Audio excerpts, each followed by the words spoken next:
Cela uxele igama lakho, uxele ukuba wena imeko yakho besithini, usenza ntoni before ujoyine iLouis Agri?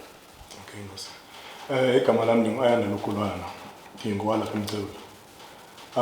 Ubomi bami before uLouis ndandiphangela apha primary. Maybe I think it was 2022 as an EA.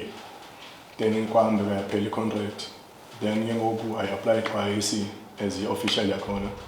But nalapho into yexeshana. Then after that singahlala lapha ekhaya ne. Then kwavela le post yakwaLouis. First of all, esikolweni zange ndayenza i-agriculture. But intendo engage noLouis.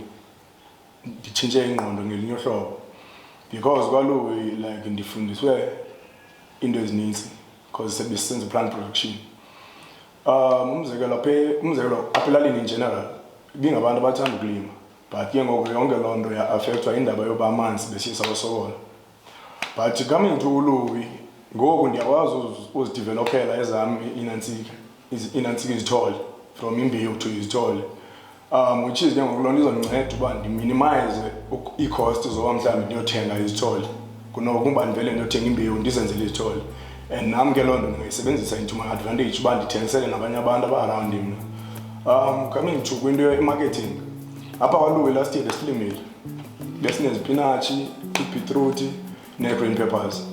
Besiqale sathengisa apha elalini, around apha elalini, of which ii-sales zethu bezihamba right.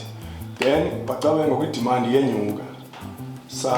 Sacontactana nenantsika neYolo, sathengisela iYolo, then sabheke eWhittle Sea. eWhittle Sea phana sifikile naphana siyothengisa phana. eWhittle Sea into eyafika yenzeka phana siye sa-engage with uBoxer. So besiphela ngoku sine-partnership with uBoxer. uBoxer bene-orders ezenza phaa kuthi.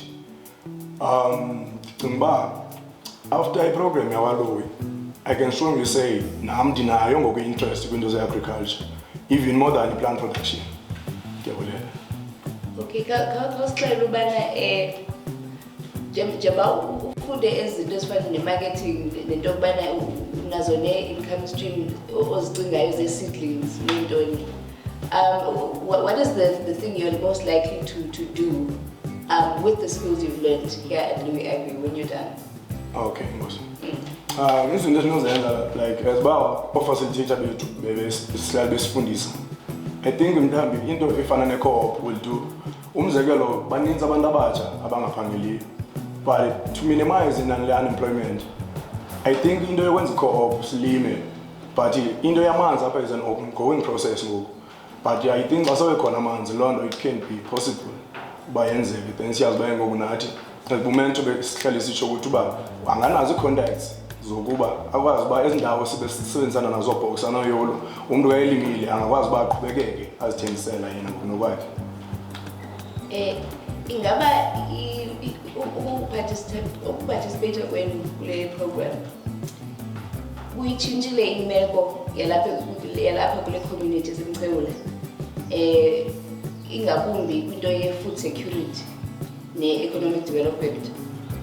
Okay, ndingathi siyitshintshile ne, because ngoku you would find uba abantu akukho nijongo babheke etawuni xa befuna iveji. NakuLouis ukhona, just that umntu uzizela apha esikolweni azothenga, which is ke ngoku loo nto iminimize into yokuba baspende kakhulu bona abantu from ukubheka etawuni, just a few minutes walk, uze apha, then uthenge, then ube right.